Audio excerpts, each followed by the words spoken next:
we're seeing the elements of a pyramid here. But you did not read the Dare to Be Great case. I was not called upon, and I did not intend to suggest to the state whether or not this is a pyramid. I was called on to analyze the retail activity or retail labeled activity that I saw. Well, it was your conclusion that basically the incentives here were to just recruit and headhunt and not to sell products. Was that I your believe there were conclusion? numerous incentives here. Okay. The strongest incentive was to recruit. But to sell products also. Yes. Products were, Well, let's just look at the, with that. let's look at them. Would you say basically in trying to determine where a company is going in the marketing arena, you have to look at not just what happens in a room at the Executive Inn, you have to look at what's happening company-wide, to be fair. from a business standpoint, yes, maybe not from a legal standpoint. Okay. And of course, you haven't had the opportunity to go to the company headquarters, I have not. to meet with any of the company officials, I have not. I think I to interview them as to basically what was their goal or strategy in unveiling this company. I did not talk to anyone from the company. You know how many inside travel agents they have? I don't recall. They mentioned at one point in the tutorial, I believe, but I don't recall. Do you know what their sales are? They quoted a figure at some point of $5 million a month in travel. Okay. Now, in taking a look at the macro picture of the company, would it be significant?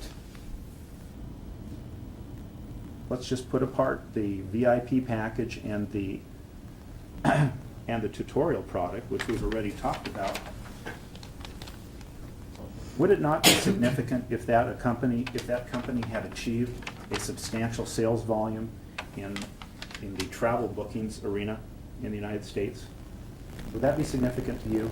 It would be significant to me to know where that volume came from. Well, travel bookings are travel bookings. I'm talking about the booking of tickets by individuals, let's assume group tours. Let's assume most of them are sales to non-participants. I disagree with your statement that bookings are bookings. This is for structuring a sales force. That's what direct marketing, network marketing, multi-level marketing is fundamentally a way to structure a sales force.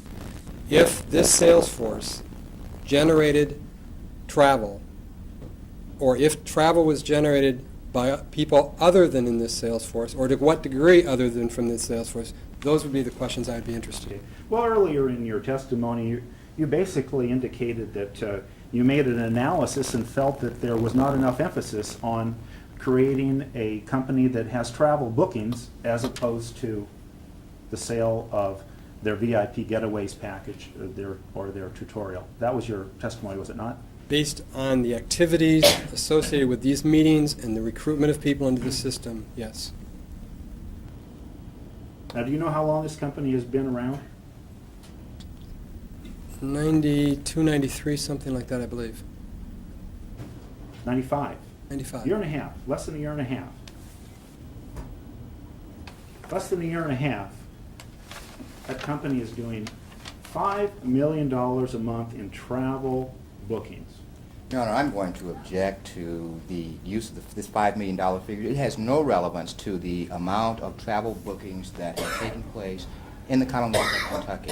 This lawsuit is about violating Kentucky's pyramid statute. We're not suing under the United States Code. Your Honor, this is about whether or not this company is conducting a pyramid scheme and to basically confine the evaluation to what this company does as to a newly arrived state, and to not look at basically what this company's record is really to be myopic. I'll overrule the objection. Is the question whether or not $5 million a month in a year and a half of business is influence? Would you say a company that has basically in a year and a half has grown its travel bookings, put aside the other products that you seem to have a problem with, to $5 million a month, has had a significant impact in the travel marketplace. I would characterize that as a growing company. I don't know the impact. I'm not sure the complete size of the travel industry. Well, $50 million, $60 million is not a lot of money, Okay, well, we depending have- on the reference point. We've had evidence on this point, so let me help you along. We've had evidence that basically there are about 38,000 travel agencies in the United States, Dr. Keep.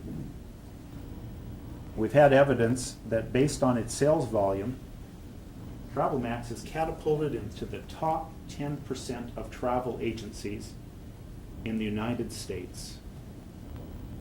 Would you say that that is a significant factor that should be taken into account as to whether or not this is a for real business? I would say that that is a factor that may or may not be relevant to the direct marketing that I was asked to look at. But it is a positive thing. I mean, if I hired you, Dr. Keep, as a marketing expert because I'm trying to understand the travel industry and I have a young company and I wanted to understand how it was doing, you would tell me as my consultant that I'm doing pretty good there, wouldn't you? Not necessarily. In other words, I would be interested in looking at what sometimes now are being called benchmarks, but what are looking at levels of performance regarding that $5 million. In other words, my per person sales could be way below the industry average. I just have a lot of people out there. And in fact, I could be getting ready to go out of business because my costs, which are not reflected in sales, of course, I could be buying a lot of advertising or getting a lot of people to sell for me, and actually my costs could be eating me up, and that would not be recognized in that sales figure. However, the opposite could be true in that I could have a very efficiently run operation, and if I was to look at my operating expenses relative to my sales, I could then find that this is a very healthy operation doing very well. So I can't characterize the notion of growing like that as either being, there are a number of instances of firms which have grown very rapidly, and public firms whose stock have grown very rapidly, only to find the firm crash because, in fact, people were looking at sales and not looking at the entire financial picture of the firm. Okay, well, let me help you along, give you a little more information because you weren't here. Testimony of Dale Paisley, 25-year partner, Coopers & Lybrand, Chief Financial Officer, who's worked with hundreds of companies, including Fortune 500 companies, says that TravelMax is a company that has had unprecedented growth and has met its budgets better than any other startup company he's ever worked with at Coopers & Lybrand. Is that helpful to you? I believe he said that. I don't know that I I said, is it helpful to you? I don't know if in I your come to the same analysis? conclusion. I'd need to see the numbers. You'd respect those credentials, wouldn't you? I would not respect the conclusion. Because Well, you're I'm the state's witness, I understand that. getting, I appreciate that, and he's the representative of the company. I'm getting paid to come to my own conclusions. All I asked you was, is that a significant factor that you would take into account? Yeah, and I You answer. wouldn't dismiss. I mean, I wouldn't you dismiss come any here to be information. objective, not just to take a unilateral position. You come here with an Yes. open mind. I wouldn't dismiss any So if I information. present to you testimony or evidence of acknowledged experts, you wouldn't just summarily disregard them, would you? I would not accept their conclusions as mine, but I would not disregard them. Of course, you didn't have the benefit either, as you say. You haven't reviewed the financials, haven't been to the company, haven't seen the number of employees, don't even know that they have 60 inside travel agents booking travel for their outside travel force. Do you know anything about the outside travel agent industry? Only what I've learned in studying for this case. Yes. It is a significant new force, the outside travel agent industry and the travel industry. Did you learn that? Yes. Did you watch the videos of the earlier hearing? No. So you didn't hear Mr. Analich's testimony. No. So everything that you know about the testimony that occurred in this case from experts such as Dr. King, Mr. Paisley, who was qualified as an expert, and Mr. Analich, everything you know came from Mr. Turner or somebody in his office. Is that correct? No, I listened to the video in the tutorial, which talked about the growth of the independent agent. Now, excuse me. I That you're said asking. everything you know about their testimony, the testimony of Mr. Amelick, Mr. Paisley, and Dr. King, everything you know, if you know anything, came from. I apologize. I thought you were asking me, did I know that the independent agents were a significant force? And you then said to me that other people had said that this is in fact true. I don't know what those other people said.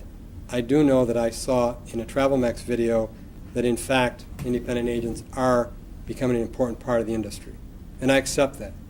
And did you know that Mr. Amelick indicated that based on his experience in the travel industry, and keeping in mind this is a man that represents airlines, travel agencies, travel associations, lectures at Cornell School of Hospitality and Hotel. This is a I man. hope we're not going to hear the same litany that we heard from Mr. Analik, No, we're repeated not. by counsel. We're not. I was moving on to my question. Right. Your Honor, I don't need the editorials. All right, let's ask the question. What's the question? Yeah. And were you aware that that gentleman with those credentials basically said that this was one of the most successful startup travel organizations in the travel industry? That their growth is unprecedented, their ability to build an organization that books travel, that aspect that you are not concerned with. You are concerned with this other product, but travel. Were you aware of that? First of all, Well, no, first, please answer my question. Were you aware of I that? was not aware that he said that. Okay, thank you. Now, my next question is, would that be a factor of any significance in your analysis? I would not discount any piece of information, though you earlier, when you in your first question, which I wasn't allowed to finish, in the previous question to this one, you said that I disregarded the travel side, but prior to that, you asked me if I'd be interested in what I consider the $5 million a month in sales to be an important issue, and I said it would be an issue that I would want to consider. So I'm not disregarding the travel side, and I just wanted to clarify that. Okay. And Let in fact... let me ask you, how much more do you have? in Quite a cross? bit. Okay, I need to take about a 10-minute break. Let's see what's going on in the back. Let's take a brief recess. Okay, we're back on the record. You may proceed with your cross-examination. Thank you, Your Honor. Dr. Keith, just so I understand what we're not arguing about, I assume you really don't have problems with direct selling as a channel of distribution. Absolutely not. One of many channels, Yes. retail stores, infomercials, All of those are forms of retail. direct mail. This Yes. is just a channel, Yes. uses networks of individuals to get out the product. Yes. Amway often uses the expression, "we're changing the way America shops." You ever heard that? I've seen that phrase. Kind of in a way, it's kind of what it's saying is we're basically teaching people to change their buying techniques from where they buy from, and of course, there is an economic incentive involved if you buy from us. I agree that's what they're attempting to do. It's led them to be about close to $7 billion a year company. Yes, they're very large. You know, they sell travel memberships. Did you know that? I did not. I haven't seen their most recent. I know they expanded their product line. Of course, if a distributor buys travel membership, his upline gets credit. Is that correct? You would expect? I don't know that to be a Yeah. fact, but it wouldn't surprise me. Wouldn't surprise you. Any product they sell, the upline gets credit. That would not surprise me. Actually, I guess there's an incentive then to buy those travel memberships. There's an incentive to sell them if you're getting credit for them. The incentive to buy them would be presumably the worth of the membership. Well, what if it also contributes basically to your personal volume requirement? Remember, get Then commissions that in the would- multi-level. then that would also be an You need to incentive. do personal volume. And that, as long as it counted, that would also be an incentive. Maybe used for their personal use, but as long as it's fairly priced and used, that's okay. I'm still a little uncomfortable with that generalization. We went from incentives to everything being okay. It's an incentive for them to buy it if it has worth that they think is equal to the price. It's an incentive for them to buy it if the combination of the worth they see in that travel service and the additional benefit they get because they've added on to their personal volume, that's another incentive. And so there are, or could be, incentives for them to buy and use the product. There's all kinds of incentives to get into a multi-level marketing company. There's social relationships. Yes. Save money on your taxes by having a home business. I'm not completely familiar with that, but I believe there is an incentive there. Make a little extra income. Yes, Get your friends to buy and make a little extra income off them. yes.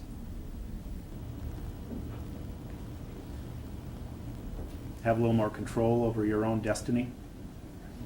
Yes, Most people in multi-level, as a matter of fact, Dr. Keep, are part-time. Is that correct? yes, I believe that to be true. 90% are part-time. That would not surprise me. So the volumes that you might expect to see generated by large multi-level marketing companies per distributor are relatively low per distributor compared to the volume that expect to see generated by a full-time manufacturer's rep. Yes, I would expect that it will be lower. As a matter of fact, the average productivity of a distributor, such as a distributor in Amway, is about $1,000 a year. The sales or commission? Sales, volume. That's that $100 a month, $80, $90 a month. Right, okay, Most for personal use. yeah. So if we have an industry that's been around for 40, 50 years or more, distributors basically part-time, having an economic incentive to buy for themselves, to use, find other people to come in, you agree that these sort of companies have been in Kentucky for more than a quarter century. I believe that to be true.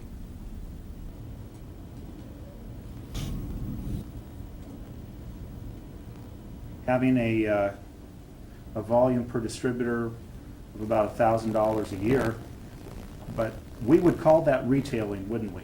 I mean, we've accomplished an objective where if you have 1 million people doing $1,000, you got $1 billion sales, don't you? Yes, Yes. in volume of In something. volume. Yeah, and products, whatever the products are. Travel memberships. I'm uncomfortable. Earlier, you asked me, did I think there was direct selling, and did I think there were pyramid schemes? And I said, yes, I thought both existed. It seems to me that now you're characterizing an organization that generates large volumes, that have many members. That description, it seems to me, could fit either of those categories. Okay, but we know that the court has to decide here, though. Number one, you don't take exception with direct selling. Not at all. So you don't take exception with multi-level marketing. Not at all. And you probably don't take exception with the binary plan, which is merely another type of compensation plan. Not at all. Okay. So the court is going to have to make some decision here. It's going to have to conclude because the statute basically says you can't have pyramids. So now we have to go on an exploration of what is a pyramid versus what is legitimate MLM. So we're learning. And we're learning that this is an industry with 7 million people doing this, right? I accept One that. person in every 10 households is involved in this. You're likely to go into almost every lunchroom in America and find somebody trying to peddle a Tupperware product or some bottle of vitamins. I would accept that that's probably true, Yeah. or possibly true. As Jay Leno said, a plague on all your neighbors' houses. You don't have to answer that. I don't think it's a plague. You're right, it isn't a plague. It's just another part of the American dream, right? Yes. And those products that get out there at a $1,000 production to all those people is just another method of getting products out to the American public. Yes.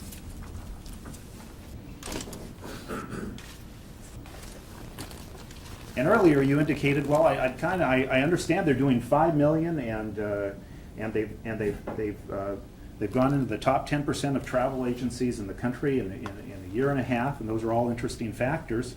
Kind of interested in seeing the per capita production. Now, this company has, at the time of this restraining order, it had between 20 and 30,000 reps.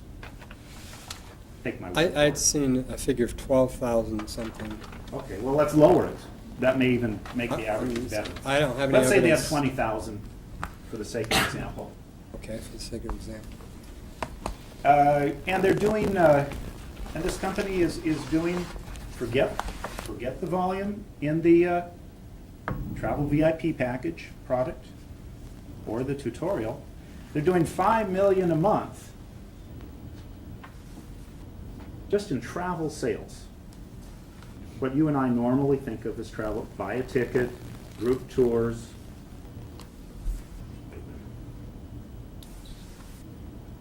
That's about $2,500 a year productivity per rep in this company. Travel bookings.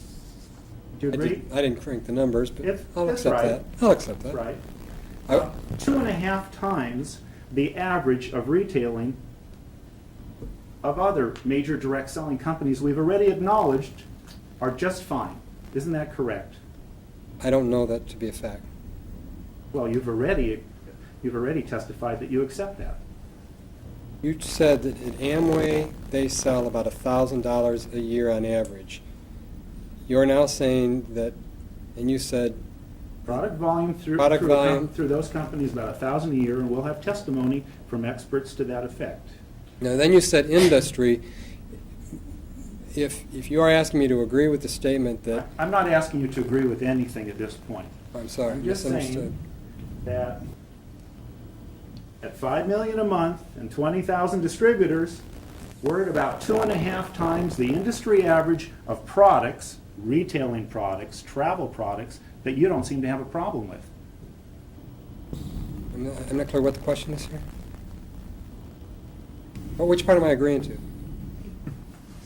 In your analysis as to whether or not this is a company that is engaged in moving products to the ultimate consumer, or in your terms, retailing, would it not be significant that the productivity per rep of this company is 2.5 times that of well-established direct selling companies? Would That would- that be something that you think should be taken into account by you and by the court in making an analysis of this company? I would like to use any piece of information that would help me better understand the activities that the individuals are engaged in. The fact that this firm has retail sales, and that if you divide those retail sales by the number of representatives, that seems to be high relative to Amway, I would be interested in knowing that. I would think that would be a relevant piece of information for me to It's a know. positive factor, is it not, in making the analysis of this company? I would need to better understand. In other words, it's an average figure. I'm very concerned about that average figure. Well, let's just assume, I'm just going to ask you to assume that that's correct. And then we'll put on evidence. But we've already talked about it, but now I'll just ask you, just for the sake of, but again, we'll just ask you to assume that's correct. It's a positive thing, is it not?